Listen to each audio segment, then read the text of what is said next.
Hi everybody, welcome back to New Rockstars. We are live right now. Big news. We're not going to be leaking or spoiling anything here on New Rockstars. I'm Erik Voss, and we are going to be talking about what we know about this Avengers Doomsday trailer that's coming this week. Just stuff that's been publicly out there. I wanted to round up all the actual information just to clear up what's real, what's not real.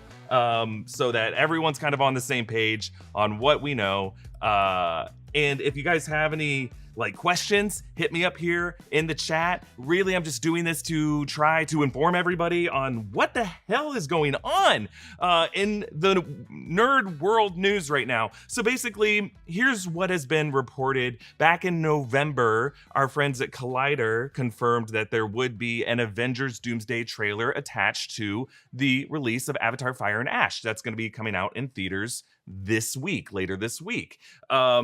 And then on Friday, we got a follow-up from another trusted news source, our friends at The Hollywood Reporter, Aaron and Boris, who run the Heat Vision newsletter, that said an interesting update. And when they post it, it means that they feel good enough to post it. We trust their sources and we trust their reporting at The Hollywood Reporter, so I feel comfortable sharing this with all of you. What they reported at The Hollywood Reporter is that there was going to be 4 versions of this trailer that we're going to be showing weekly, with starting with this week on Avatar: Fire and Ash. And each of those teasers would be kind of a different cut, a different little teaser. And then the fourth one would be the fuller trailer for Avengers Doomsday. This lines up with a lot of what we've been hearing about Avengers Doomsday over the past several months, in terms of Marvel Studios saying, trust us, we're going to be very quiet about this. But then once we're a year out, we're going to be hitting it really hard. We're going to do a full-on marketing blitz. You are going to have your minds blown in terms of what we're able to convey to you and how we're communicating it to you. And what I want to make it clear is, it looks like there might have been a leak of some movie theater employee somewhere around the world for the first of these teasers. I don't really want to. Yeah, I've seen it. I've seen it just because people were sending it to me like crazy. I'm not really going to get into what's there. You will all see it soon enough. There's really no point in me kind of saying what that is. And if you are so inclined, whatever, you can go to look for this in your own time. That's not what I'm going to do here, only because I know we're probably going to see a version of this publicly. But I wanted to spend this live stream to answer some questions and talk about what does it mean that Marvel Studios is using a marketing strategy like this, of 4 different teasers? What might be in future versions of these trailers? What are they trying to communicate with this? And this whole idea of the countdown, the doomsday clock. What is a doomsday clock, and what other kinds of Robert Downey Jr. centric marketing ploys are they really borrowing? And what does that whole approach tell us about what they want to, why they cast Robert Downey Jr. to play Dr. Doom? If you're just joining us, again, welcome back to New Rockstars. I'm Erik Voss, a host at New Rockstars, trying to just unpack all this Doomsday news with you all this morning. And we don't normally do live streams like this, but it's such a major breaking news event that I feel like if you're going online to talk about this, I wanted to have a place where we could all just come together and just try to figure out what's going on. I'm not going to be spoiling any kind of rumored leak that may be out there. That's not what I'm trying to do. But what we know is that there are going to be 4 teasers. This was reported by The Hollywood Reporter, that it's going to start this week. And let's talk about that for a second. We'll know more, I think, in the next 48 hours exactly how it's going to work. But you get your tickets for Avatar: Fire and Ash starting this Thursday and Friday and Saturday. You go see one of these teasers that's in front of it. And then a week later, if you go the following weekend after Christmas, there will be another teaser. It's not going to be like Clue. And by Clue, I mean, when Clue, the mystery movie, came out in the 80s, they actually released 3 different alternate endings and kind of randomized it for different movie theater audiences. And you didn't know which version you were seeing. So their whole ploy there was that you would go see Clue multiple times so that you could get a sense of all the endings. The Clue that maybe you are familiar with seeing on a syndicated TV cable broadcast, they did this on the home release. They just combined all the endings into that's how it ended, but what if it ended this way? That was not what movie theater goers watched in the 80s. And it was considered a flop that they did it this way because people were just confused. Someone saw the Miss Peacock ending and thought that was the only ending of it. So they didn't know that it was just the marketing behind it didn't work. That's not what's happening here with Avengers Doomsday. They're going to release one every week, and I assume with those releases there will be an online version as well. So that way, like when people go see Avatar Fire and Ash, maybe the second week of January, they'll just see a different teaser in front of it, and at that point they'll be able to go online and see other versions of the teasers. It sounds like we'll get the full trailer maybe the second week of January. That, or maybe I'm wrong, maybe in the next 48 hours we'll learn from some official source that they're going to release the full trailer first and these others will be snippets. Rumor has it, this is not a result of any kind of maybe it did happen, maybe it didn't happen leak this morning. Rumor has it that each of these teasers will be kind of centered around the Marvel trilogy. This is just a rumor I saw going around over the weekend, and it makes kind of sense that you might have one. We know that Thor is going to be in this. Chris Hemsworth was the first person announced to be part of this cast. We know Robert Downey Jr. is going to be in it. And then like almost 2 years ago, or at least a year ago, Chris Evans was announced to be in this movie, but was not confirmed by any official Marvel Studios source. Word on the street is he's going to be out there. Hollywood Reporter said he was going to be in the movie. We highly anticipate he's going to be in the movie. For months now, the screenwriter of this movie, Stephen McFeely, and the Russos have teased that they weren't initially going to even come back after Avengers Endgame to direct anything for Marvel, but then Stephen called them in the middle of the night and said, I have a big idea. And then that one idea, whatever it was, convinced them that they had to come back and do it. All the theorization that many of us have taken part in, and that I have firmly believed, is that it had to do with the specific ending of Avengers Endgame, because I always was fascinated by the fact that the Russos and the screenwriters, Marcus and McFeely, could not agree on the timeline logic of that ending. Whether Steve Rogers going back in time to around 1947, 1948 to stay with Peggy Carter in the past and live out a separate life, whether that occurred in an alternate timeline, which is the logic of Avengers Endgame, that going back in time like that creates branch timelines in history, or if it was in the background of the same timeline. And the Marcus and McFeely said, no, we wanted the idea to be that Steve Rogers stayed in the background of the history of the MCU as we've known it, that in the background of Captain America, Winter Soldier, and Civil War, there was an elderly Steve Rogers in the background of events. They even said that like the kids that Peggy Carter has, and again, this is very, very weird then, therefore, that Peggy Carter has her experiences with younger Steve in the MCU that we've seen. But all the photos that we see of her family in Captain America Winter Soldier, according to Marcus McFeely, are old Steve Rogers' kids. I know. It doesn't really make sense. And I think the Russos and the screenwriters always disagreed over this. And I think that was such like a personal gripe between the two of them that, yeah, it would be, you could imagine some kind of sense of humor there when McFeely calls them in the middle of the night and says, hey, I have an idea. Let's address this. But maybe that was a logical glitch in the matrix that created an incursion. This is a theory that pretty much everyone has wholesale accepted, that this was a big idea, that Steve Rogers might have created an incursion in time, and that somewhere in some other universe there was a alternate Victor Von Doom that was pissed off that he did that, and that was kind of the event that kicks off all these things. So we're going to see exactly in these teasers, I think we're going to see Downey, we'll see Hemsworth, and we'll see Evans. And then there will be some trailer that merges them all together. It's not about like, introducing the Thunderbolts or the Fantastic Four. We already know who they are from their movies. I think these teasers are about reminding people the Infinity Saga and those three as kind of the MCU trilogy, or the MCU trinity, I should say, of people who really carried that battle going into fighting Thanos in Avengers Endgame. I don't think it's that bad of a strategy, honestly, to release, to have 4 different versions of the trailer. I think it's great. More marketing, the better, I say. What I do think might be an issue is releasing it to movie theater distributors first before you just drop it online, because this shit always leaks. It always does. There's gonna be, I used to work at a Regal Cinemas. That was one of my first jobs I've ever had, and I can tell you the people who work at them are wonderful people, but often there's just some people who are like, I'm gonna be working here for 5 weeks and then I'm gone. So they're not going to care, especially if there's movie theater employees all over the world.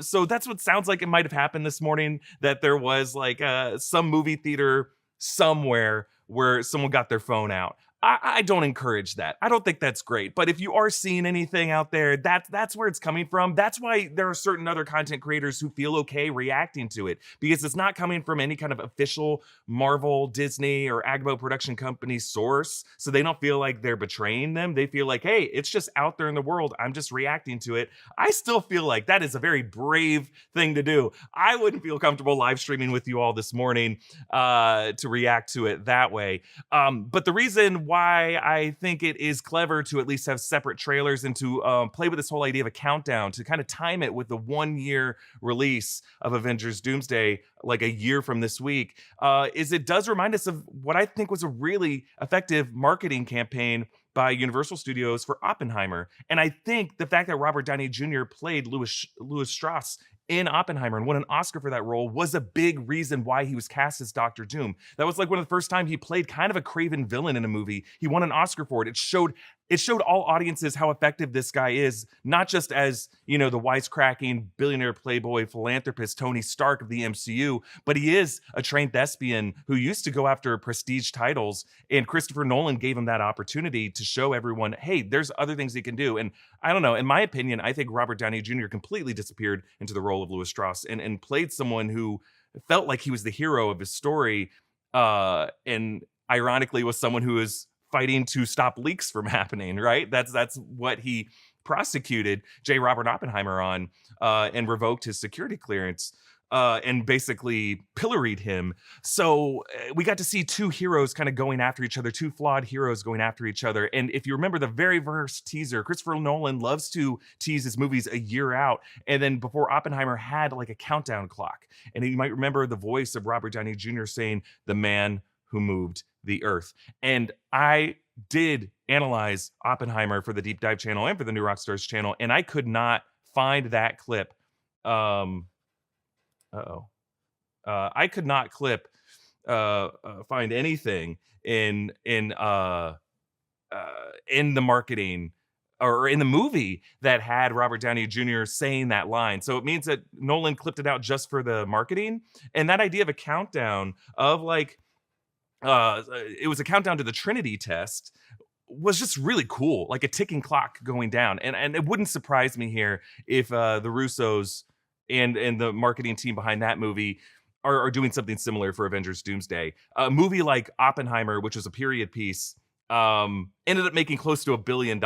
And a lot of that was just based off of Christopher Nolan and the mystique around his work. But really, they're going after the Odyssey now. Like the Odyssey and Avengers Doomsday are going to be competing for who's going to have like the biggest marketing campaign. And we know that ahead of certain 70 millimeter screenings, you saw the first 6 minutes of the Odyssey in theaters, and it looks amazing. So those are going to be the two big juggernaut movies that are going after each other. Let's also not forget that we're going to have a Spider-Man movie this summer. Steven Spielberg's going to have his movie, his secretive UFO movie, coming in June. And all of these movies may just get thumped by Toy Story 5 anyway. So I want to take this opportunity to answer some questions. I want to thank all of you for joining me in the super chat. Again, major news that happens this week, I'm going to be covering it as best as I can once things are public. I don't want to go beyond like what is I consider ethical reporting to do this.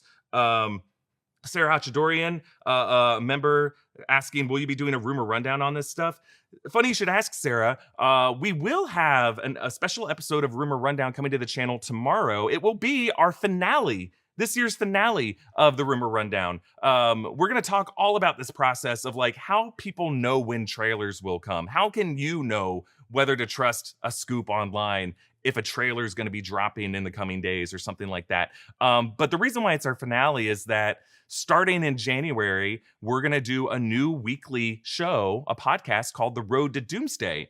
And the point of that show is every week, we're going to go back to some past Marvel titles and do like a lengthy conversation about what's important to remember from those titles, why they contributed to the legacy of Marvel films that we're now exploring with titles like Avengers Doomsday. The first episode will be Jessica and I talking about the Blade trilogy. The second episode will be Jessica and I talking about the X-Men trilogy. So every week is going to be something like that, either a conversation about a trilogy of films or just one movie. We'll probably just do one episode about Iron Man. But we have a big year coming up ahead in 2026, and we want to do our best to try to cover it in ways that are most serviceable to you guys. Mark Holmes, thank you for your super chat, asking, how do you think they will introduce Doom to the audience? Will they retcon like Vecna in Stranger Things or as a Stark variant? Thank you. I think assuming that he is a Tony Stark variant is a safe assumption, but I do think you're onto something with the idea of Vecna. Spoilers for Stranger Things. Oh, this isn't a Stranger Things video. I won't go too into it. But this idea of like a redemptive hero. The Russos have been pretty clear that they really like the idea of like a flawed hero. Like, what does that mean? Like, do they want to make him too much of a villain? No, I like a redemptive villain. I think is what they're going to explore. This idea of Louis Strauss, someone who can understand where he's coming from. But that's what Thanos was. That's kind of what Loki was ultimately in the MCU. You can see how they view themselves as a savior of the world. I do think we're going to meet him in his own timeline. And a theory that I've had is that like the hammering sound effect that we heard over the credits at the end of Avengers Endgame in 2019. It was not a post-credit scene. It was just meant to be an homage to Tony Stark hammering in the cave with a box of scraps and Iron Man in 2008. That could end up being a new lead-in to a new Avengers Endgame post-credit scene. They're re-releasing the movie in September. Maybe the way we meet Dr. Doom is we see Robert Downey Jr. hammering in a workshop or some kind of cave setting, a dungeon of some kind, and we see what he's hammering is not the Mark I Iron Man armor, it's Dr. Doom's mask. I think that would be a really cool introduction. Another question I'm seeing. Hey, rest in peace to Rob Reiner. I know it's what a shift there, but God, this is horrific news that we're seeing coming out of Brentwood. Rob Reiner, a director we would not have most of what's best about Hollywood without him. A part of the legacy of an amazing screenwriter and his father, Carl Reiner. Rob Reiner, just an amazing director. Just look at the run of his films from Stand By Me to Princess Bride to A Few Good Men, Misery, all these things. You certainly would not have Stranger Things without Rob Reiner. And just one of the greatest filmmakers ever who could do any type of genre. I was heartbroken to see that news last night. So I'm seeing a lot of love for Rob Reiner in the chat. Clayton Crook 2595. Thank you for your super chat. Just asking how you doing. Well, thank you. I'm doing great. Glad to have this news. CC Black 1987. I see your Seminoles avatar there. But go Gators. He's saying Cap was selfish going back to Peggy, Team Doom. I don't know if he was selfish. I think he was self-serving. I think that's what he earned by the end of the Infinity Saga. This is a guy who always jumped on the grenade to protect everyone else. He made the sacrifice play. That was his whole arc. He deserved to have his own life at the end of it, even if it did cause an incursion. I just hope he returned all the stones to where they were supposed to go. Forget the Fallen 8801 saying, is this going to be the same situation as GTA 6? No, they have a release date. I think they're going to stick to it at this point. Yeah, guys, I don't have that much more to say. I'm going to be learning more in the coming days, and I wanted to try to break in here this morning on Monday morning just to like try to explain what's going on with this whole marketing strategy so that we all know that when we get a teaser, it's not going to be the last teaser we see this holiday season. And I want to ask you guys, okay, so we're going to have a new teaser every week, maybe? Normally January is a sleepy time for marketing, so I think it's actually pretty smart for Marvel Studios to take advantage of it. Do we think we're going to get a weekly drop of something? If it's not a teaser, some kind of cast announcement.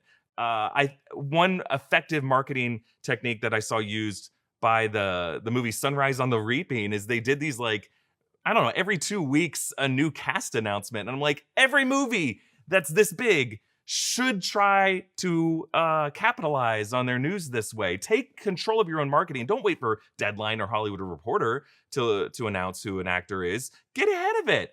Don't be afraid of telling us who is in your movie. So the fact that Marvel Studios is getting out there now and getting us excited for their movie, I think is great. I think they should continue doing this. I don't think they should wait for leaks. I think they should always be on the front line of how we get this information. So anytime they consider themselves in control of their own destiny, I applaud them for that.